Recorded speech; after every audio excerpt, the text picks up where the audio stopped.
안녕하세요. 눈뜨는 인생입니다.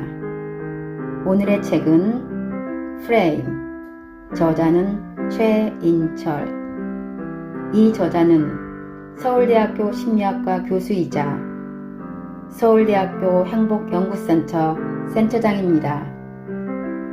이 책 프레임의 개념을 국내에 본격적으로 소개하고 인간과 사회를 바라보는 다양한 시각과 새로운 통찰을 일깨우며 심리학 바이블로 세상을 바라보는 마음의 창에 관한 이야기입니다.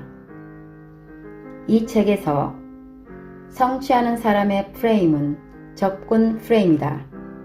반면 안주하는 사람의 프레임은 회피 프레임이다. 적군 프레임은 어떤 일의 결과로 얻게 될 보상의 크기에 집중하고 그것에 열광하여 새롭고 어려운 일을 마다하지 않고 실행하고, 회피 프레임은 실패 가능성에 주목하여 보상의 크기보다 처벌의 크기에 더 영향을 받아 한 번도 성공한 적이 없고 위험한 일에 대한 실행은 꿈도 꿀 수 없다고 말합니다. 비관주의자는 어떤 기회 속에서도 어려움을 보고, 낙관주의자는 어떤 어려움 속에서도 기회를 본다라고 윈스턴 처칠은 말했습니다. 성취하는 자들은 무슨 일이든 긍정적으로 생각하며 접근하는 낙관주의자들이며, 안주하는 자들은 무슨 일이든 부정적으로 생각하며 회피하는 비관주의자들입니다. 오늘은 이 책의 두 번째 시간으로 제2장 적군 프레임을 견지하라에서 약관을 발췌하여 낭독해드립니다. 책이 주는 지혜로 눈뜨는 인생이 되어 모두 행복한 삶을 사세요. 어떤 기도. 어느 날 세실과 모리스가 예배를 드리러 가는 중이었다. 모리스, 자네는 기도 중에 담배를 피워도 된다고 생각하나? 글쎄, 잘 모르겠는데. 랍비께 한번 여쭤보는 게 어떻겠나? 세실이 랍비에게 가서 물었다. 선생님, 기도 중에 담배를 피워도 되나요? 정색을 하며 대답하기를, 형제여, 그건 절대 안 되네. 기도는 신과 나누는 엄숙한 대화인데 그럴 순 없지. 세실로부터 랍비의 답을 들은 모리스가 말했다. 그건 자네가 질문을 잘못했기 때문이야. 내가 가서 다시 여쭤보겠네. 이번에는 모리스가 랍비에게 물었다. 선생님, 담배를 피우는 중에는 기도를 하면 안 되나요? 얼굴에 온화한 미소를 지으며, 형제여, 기도에는 때와 장소가 필요 없다네. 담배를 피는 중에도 기도는 얼마든지 할 수 있지. 미국에서 널리 회자되는 유머 중 하나다. 이 경우처럼 동일한 행동도 어떻게 프레임하느냐. 담배를 피우면서 기도하는 행동, 기도하면서 담배 피우는 행동에 따라 우리가 삶에서 얻어내는 결과물이 결정적으로 달라진다. 지혜로운 사람이 되기 위해서 프레임을 알아야 하는 이유가 바로 여기에 있다. 행복을 결정하는 것. 행복은 무엇이 아니라 어떻게의 문제다. 행복은 대상이 아니라 재능이다. 헤르만 헤세. 환경미화원으로 일하는 아저씨가 있었다. 이른 새벽부터 악취와 먼지를 뒤집어 쓴 채 쓰레기통을 치우고 거리를 청소하는 일을 평생 해온 사람이었다. 누가 봐도 쉽지 않은 일인데다 사람들에게 존경받는 직업도 아니고 그렇다고 월급이 많은 것도 아니다. 그런데 신기하게도 표정이 늘 밝았다. 하루는 그 점을 궁금하게 여기던 한 젊은이가 이유를 물었다. 힘들지 않으시냐고. 어떻게 항상 그렇게 행복한 표정을 지을 수 있느냐고. 젊은이의 질문에 대한 환경미화원의 답이 걸작이었다. 나는 지금 지구의 한 모퉁이를 청소하고 있다네. 이것이 바로 행복한 사람이 지닌 프레임이다. 이 환경미화원 아저씨는 자신의 일을 돈벌이나 거리 청소가 아니라 지구를 청소하는 일로 프레임하고 있었던 것이다. 지구를 청소하고 있다는 프레임은 단순한 돈벌이나 거리 청소의 프레임보다는 훨씬 상위 수준이고 의미 중심의 프레임이다. 행복한 사람은 바로 이런 의미 중심의 프레임으로 세상을 바라본다. 내가 헛되이 보낸 오늘은 어제 죽은 이가 그토록 간절히 원했던 날이다. 다시는 사랑이 오지 못할 것처럼 사랑하라. 늘 마지막으로 만나는 것처럼 사람을 대하라. 언제 들어도 가슴 벅차게 하는 말들이다. 이런 말들은 우리로 하여금 세상을 다시 보게 만들고 이제까지 단 한 번도 경험하지 못했던 새로운 방식으로 주어진 시간과 사람들을 대하게 한다. 이렇게 의미 중심의 프레임으로 세상을 보는 사람들이 그냥 하루하루 대충 사는 거지 뭐 라고 말하는 사람보다 더 의미 있고 행복한 삶을 사는 건 자명하다. 사람들이 자연스럽게 갖기 쉬운 프레임은 대개 하위 수준이다. 당장 먹고 살아야 하기 때문에 귀찮아서 남들도 다 안 하는데 뭘 등과 같은 생각은 하위 수준 프레임의 전형이다. 그렇다면 상위 수준과 하위 수준 프레임을 나누는 결정적인 차이는 무엇일까? 바로 상위 프레임에서는 why를 묻지만 하위 프레임에서는 how를 묻는다는 점이다. 상위 프레임은 왜 일이 필요한지 그 이유와 의미, 목표를 묻는다. 비전을 묻고 이상을 세운다. 그러나 하위 수준의 프레임에서는 그 일을 하기가 쉬운지, 어려운지, 시간은 얼마나 걸리는지, 성공 가능성은 얼마나 되는지 등 구체적인 절차부터 묻는다. 그래서 궁극적인 목표나 큰 그림을 놓치고 항상 주변의 이슈들을 쫓느라 에너지를 허비하고 만다. 상위 수준의 프레임을 갖고 있는 사람은 NO보다는 YES라는 대답을 자주 하고 하위 수준의 프레임을 가진 사람은 YES보다는 NO라는 대답을 많이 한다. 철수가 영희에게 꽃을 주는 행동은 여러 수준에서 해석될 수 있다.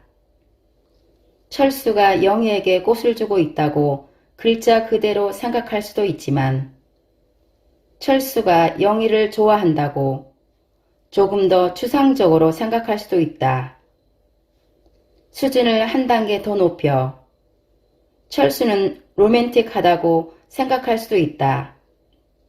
이처럼 우리에겐 동일한 사건을 두고 구체적인 수준에서부터 추상적인 수준에 이르기까지 프레임을 선택할 자유가 있다. 어떤 수준의 프레임을 선택하는지는 행복과 의미 추구에 결정적인 영향을 준다.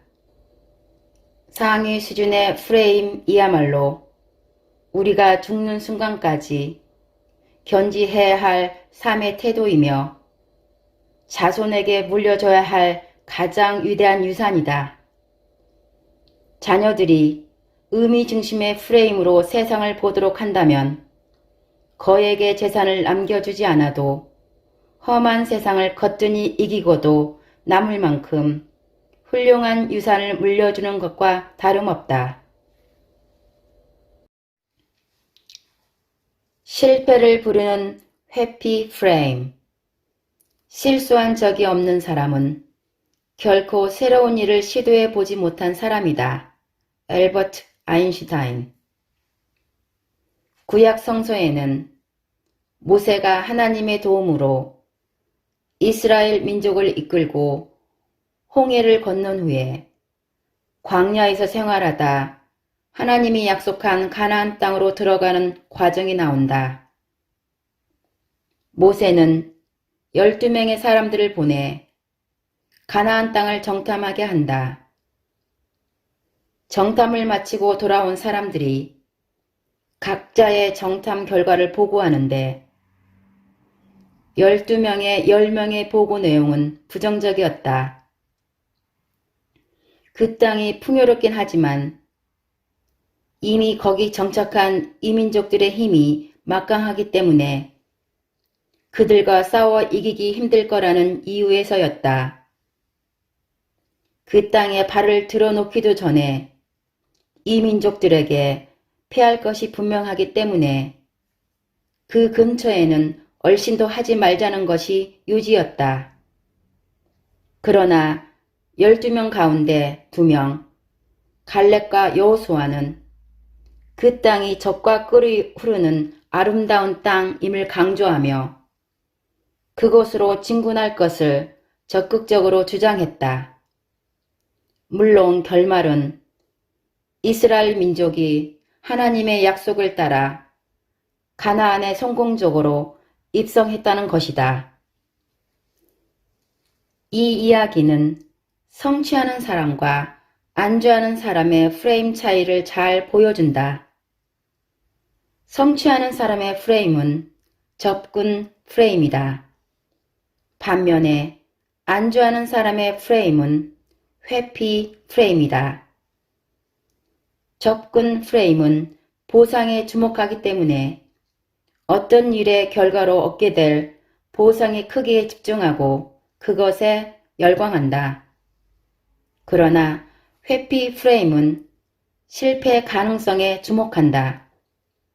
자칫 잘못하다간 실수할 수 있다는 데 주목하고 보상의 크기보다는 처벌의 크기에 더 큰 영향을 받는다. 회피 프레임에 길들여진 사람은 자신을 보호하는 일을 최우선적으로 삼는다. 어려운 일을 시도하여 성취감을 맛보기보다는 행여나 일을 도모하다 망신을 당하거나 자존심 상할 일이 생기지 않을까 하는 불안감으로부터 자신을 철저하게 보호하려 한다. 설령 성공 가능성이 99%라고 하더라도 1%의 실패 가능성에 연연한다. 그래서 혹시 실패하면? 이라는 자기 방어적인 시나리오로 최악의 결과를 그려보고는 모험 자체를 감행하지 않는다. 회피 프레임을 가진 사람은 어떤 일로 성공을 거두더라도 흥분하고 감격하기보다는 안도감부터 경험한다. 휴, 다행이다. 안 하길 잘했어. 등이 주된 감정 표현이다. 안락한 지대에서 벗어나 지도 밖으로 행군하는 용기 있는 행동은 오직 접근 프레임을 가진 사람들만 가능하다. 이러한 도전적인 프레임이 있었기에 비행기가 발명되고 우주선도 탄생될 수 있었다. 회피 프레임이 강한 사람에게는 지금껏 한 번도 성공한 적이 없는 위험한 시험 비행은 꿈도 꿀 수 없는 일이다. 성취하고자 노력하는 사람에게 세상은 젖과 꿀이 흐르는 풍요의 땅이지만 안주하는 사람에겐 어설프게 나섰다간 낭패보기 십상인 위험한 곳으로만 보일 뿐이다. 펩시가 코카콜라를 이긴 힘. 펩시와 코카콜라 간의 콜라 전쟁에서 펩시를 승리로 이끌었던 존 스컬리는 문제 해결 과정에서 프레임의 위력을 누구보다 정확하게 꿰뚫어본 마케팅 귀재였다. 스컬리는 1967년 펩시에 입사하여 1970년 최연소 마케팅 담당 임원이 되었고 1977년에는 최연소 사장 자리에 올랐다. 그의 초고속 승진은 흥미롭게도 병에서 시작된다.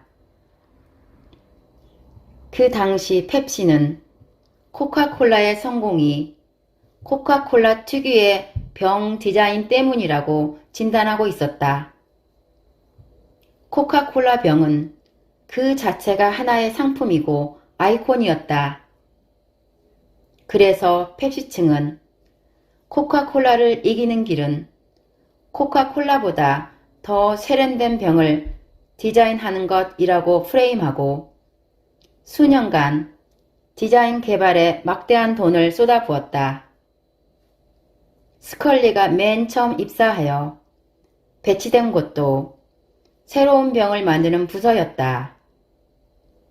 그러나 엄청난 자금을 쏟아붓고도 결과는 만족스럽지 못했다. 여전히 코카콜라의 아성을 뛰어넘기에는 역부족이었다. 그때 스컬리는 펩시가 문제의 본질을 잘못 프레임 해왔음을 알게 되었다. 코카콜라보다 더 세련된 병을 만드는 일이 중요한 게 아니라 사람들에게 펩시콜라를 더 많이 마시도록 유도하는 것이 문제의 본질임을 깨닫게 된다. 그때부터 펩시는 문제의 본질을 다시 프레임하기 시작한다. 이에 스컬리는 펩시 역사상 최초라고 할 만한 대규모 소비자 조사를 수행했다. 총 350가구를 대상으로 탄산음료 소비 패턴을 조사한 결과 소비자들은 콜라병의 크기나 양에 상관없이 일단 집으로 사 들고 가면 버리지 않고 다 마신다는 아주 단순한 사실을 발견했다. 큰 병에 든 것이든 작은 병에 든 것이든 콜라를 사고 나면 다 마신다는 것. 이 점에 차가 난 스컬리는 펩시병을 코카콜라보다 더 크게 만들었다. 또한 집으로 들고 가기 편하게 다양한 크기의 패키지 상품들을 내놓았다. 결과는 대성공이었다. 난공불락의 요새처럼 보였던 코카콜라의 아성을 무너뜨릴 발판을 마련한 것이다. 만일 펩시가 문제를 계속해서 콜라병의 디자인으로 프레임했더라면 결코 이룰 수 없는 쾌거였다.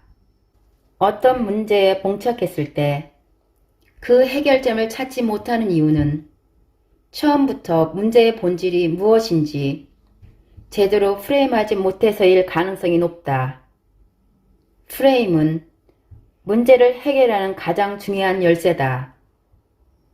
작가가 작품 사진을 찍지 못하는 이유가 사진기의 성능에 있다기보다 멋진 장면을 포착하지 못하는 것과 같은 이치다.